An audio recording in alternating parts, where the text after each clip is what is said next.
was a big Les Paul fan. However, I find that this guitar is ridiculously heavy. Like, ridiculously heavy. And I think that actually really limited me to how much I could play it, especially when I was younger. It is so heavy, and even holding it just like on your lap can get kind of annoying for how heavy it is. But when you use the strap to hold it over your neck and shoulder, it really, like, and if you're standing with it, like playing on stage or whatever, it really, really gets heavy and hurts my shoulder. So I love the guitar. It's a beautiful guitar. It was something I always, always, always wanted and was really passionate about. But in practicality, I did not think of how heavy it is and how impractical that would be for my application of using it. So this has a sunburst design. I think it's exactly the same type of body as Jimmy Page's guitar. I was a fan of Jimmy Page when I was really young. Thought he was an excellent guitarist. But this is called Sunburst. I thought it was the most natural looking of all of the types of finishes that they do on these kinds of guitars. So it has like natural wood green here that you can see, almost like, what is that called when wood gets this color to it? I want to say it's spalding.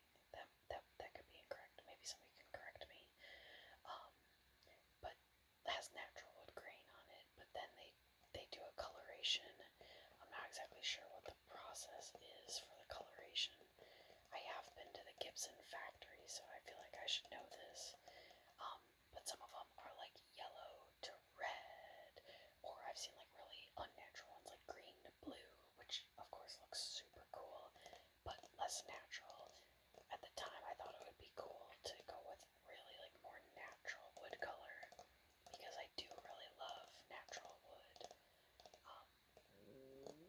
So that is why we went with this. And it is still a beautiful guitar, if you ask me, but it's just ridiculously heavy, so I don't love that. It has a switch up top for rhythm and treble.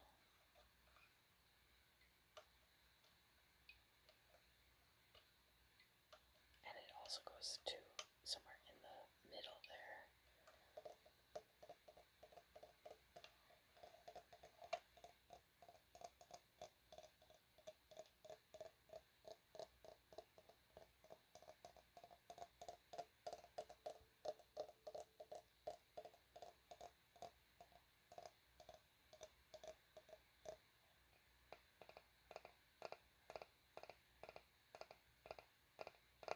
It has two pickups.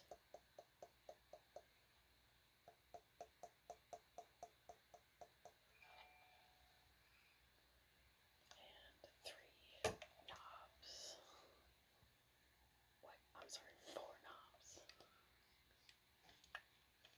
I can't count, apparently.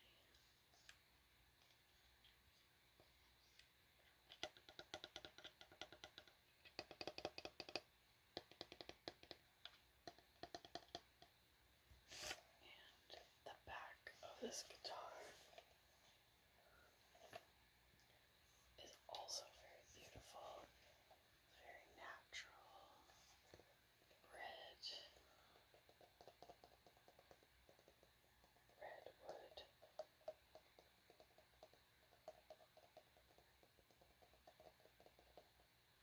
Maybe like a cherry or what's the other redwood called? Mahogany. I'm not actually sure.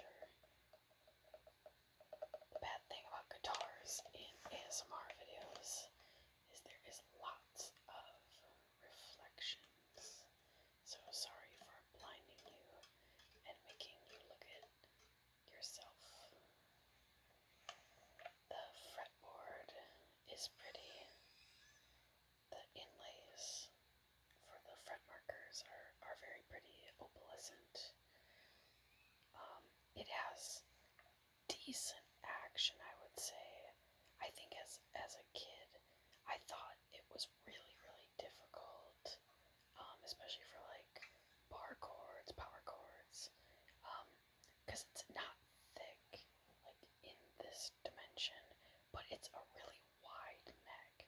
And I thought all necks were kind of standard, but I really do feel like this neck is wider, and I had a really hard time like putting my hand up under it. You really have to come up with your thumb and get underneath it to hold it properly. And it does feel a little bit thicker than how I typically like my fretboard on an electric guitar, especially down near the head stock here. Up here, it's really not so bad. I really feel like it like thins out, and it has like decent access to reach here, the highest frets. But down here, it honestly feels kind of clunky to me. Like it feels like thick and hard to maneuver. So I don't know. I have a love-hate relationship with this guitar. However, it's because it was something I wanted for so long and something I worked hard for. It has a special place, in my heart.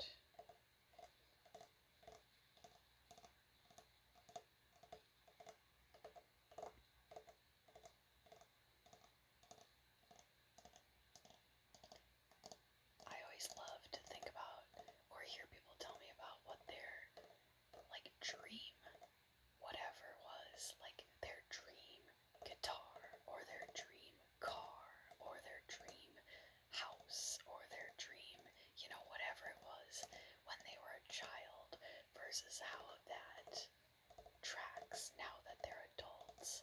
Like I love that trend on TikTok and such that is like, oh, this was my teenage or my childhood crush versus like who I married.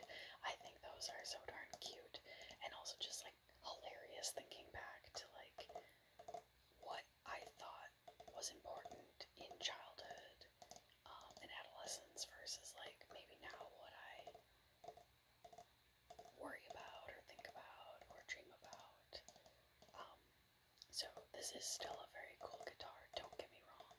There's a lot of Les Paul fans out there. And Les Paul as a person, like to me, is also very impressive.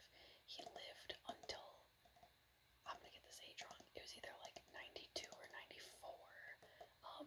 And a lot of people call him like the godfather of electric guitars. He did a lot for the guitar industry. So he's an important person in the evolution of where we are today with music. I think he did a lot with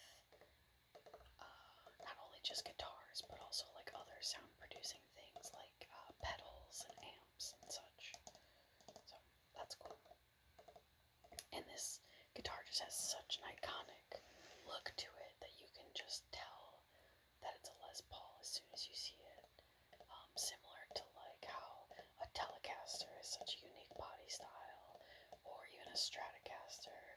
However, I feel like every guitar looks like or lots of guitars look like a Stratocaster now. But this is a very, very unique body style. It's hard to duplicate without being this.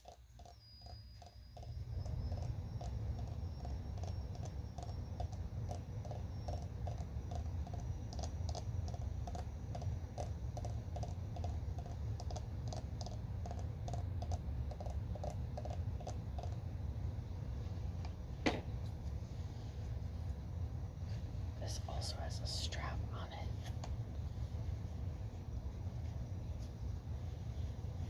Uh-oh, I twisted the strap when I put it on. But it's like film strips of different musicians and their instruments. And I always thought this was very cool. You can definitely put it with any outfit or any guitar because it just kind of fits any sort of risky.